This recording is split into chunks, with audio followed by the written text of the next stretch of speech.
நம்மளோட big pass அதிரடி சம்பவம் ஒண்ணு நடந்திருக்கு. ஆமாங்க, கேம் ஆரம்பிச்ச முதல் ரவுண்டே தரமான சம்பவம் அப்படின்றதான். சாச்சமா தேவி வேற லெவல். யாரு கூட இருந்தாலும் கதை முடிஞ்சது போல் இருக்கு.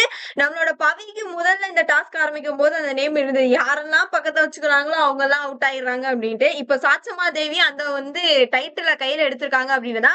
முத்து கூட போய் சேர்ந்தாங்க, முத்து கதை முடிஞ்சது. பயங்கர டஃப் பிளேயர் அப்படின்ற மாதிரி யோசித்தோம். ஒரே காய் அவ்வளவுதான், சோழி முடிஞ்சது அப்படின்ற மாதிரி இருந்தது. இப்ப என்ன அப்படின்னு பாத்தீங்கன்னா, திரும்ப சாச்சமா தேவியோட பலிகிடா யார் அப்படின்னு பாத்தீங்கன்னா, 1 இல்ல 2 அப்படின்றதான். சாச்சமா தேவிக்கு சப்போர்ட் பண்ண நம்மளோட ஜாக்லின் அக்காவையே தூக்கி வெளியே வீசப்பட்டார் அப்படின்றதான். ஜாக்லின் யாரா அவுட் பண்ணிருப்பாங்க, நம்ம ப்ரொமோ பார்த்து ரொம்பவே யோசித்தோம். பட் இவ்ளோ மொக்கையா ஈஸியா தூக்கி அடிச்சிட்டீங்களேடா அப்படின்ற மாதிரி தான் இருந்தது. இவன்கெல்லாம் ஒண்ணு பண்ணா பிக் பாஸ் நீங்க 8 அடி பாயுங்கடா, நான் 16 அடி பாயிரன்ற பேர்ல பயங்கரமான ஒரு சம்பவம் ஒண்ணு பண்ணி விட்டுருக்காருன்றதா. ஆமாங்க, ஒரு இன்ப அதிர்ச்சியும் சேர்த்து கொடுத்திருக்காரு. இன்ப அதிர்ச்சி என்ன அப்படின்னா, இந்த கேம்ல யார் வின் பண்ண போறாங்களோ அவங்கதான் அடுத்த வாரம் நாமினேஷன் ஃப்ரீ அப்படின்ற விஷயங்களை வெளிப்படுத்திருக்காங்க அப்படின்றதான். சோ என்ன நடந்தது அப்படின்னு பாத்தீங்கன்னா, பிக் பாஸ் இந்த அனௌன்ஸ்மெண்ட் கொடுக்கறதுக்கு முன்னாடி சாச்சனாவோட பொம்மையை ரயான் அவர்களும், சாச்சனா கையில விஷால் பொம்மையும், சத்யாவோட கையில ஜாக்லினோட பொம்மையும் இருந்தது. இத ஃபர்ஸ்ட் விஷால் தான் ஜாக்லின் பொம்மை எடுத்தாரு.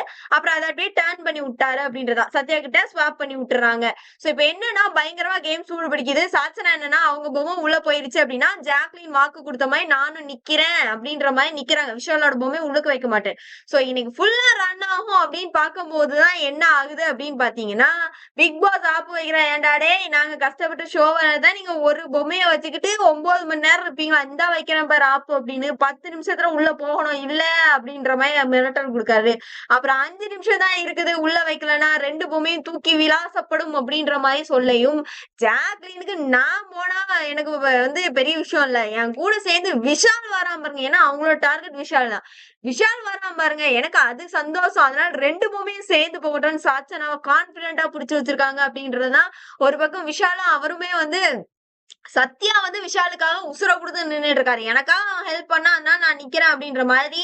எப்படி மஞ்சரிக்காக ஜாக்லின் நின்னாங்களோ அதே வார்த்தையை சொல்லி சத்யா இந்த இடத்துல நிக்காது. ஏன்னா இப்போ இவரை தப்பு சொன்னாங்க அப்படின்னா கண்டிப்பா அப்படின்னு பாத்தீங்கன்னா இவங்களையும் தப்பு சொல்லிதான் ஆகணும். யாரு, ஜாக்லினையும் தப்பு சொல்லணும். ஏன்னா 2 பேரும் கிட்டத்தட்ட ஒரே அர்த்தத்துலதான் நிக்கிறாங்க அப்படின்றதா.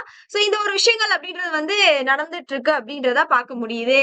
சோ ஃபைனல் என்ன ஆகுது, பெல் அடிச்சாச்சு. 2 பேருமே தூக்கி விளாசப்பட்டாங்க. சாச்சமா தேவி சைலண்டா சம்பவம் பண்ணி முடிச்சிட்டாங்க அப்படின்றதான். ஒரே கல்லு 2 மாங்கா, 2 டஃப் பிளேயரையும் தூக்கி விளாசியாச்சு அப்படின்ற ஒரு விஷயங்கள் தான்.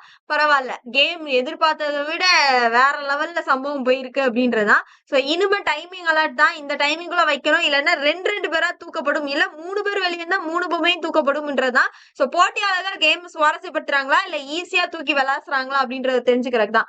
இந்த நாமினேஷன் ஃப்ரீ பாஸ் யார்கிட்ட போக போகுதுன்னு தெரிஞ்சுக்கிறதுக்கு ரொம்பவே ஆர்வமா இருக்கு அப்படின்றதா. சோ பொறுத்து இருந்து பார்க்கலாம் மக்களே. இதை பத்தி உங்களோட கருத்துக்கள் என்ன அப்படின்னு கொஞ்சம் கமெண்ட் பாக்ஸ்ல தட்டி விட்டுருங்க.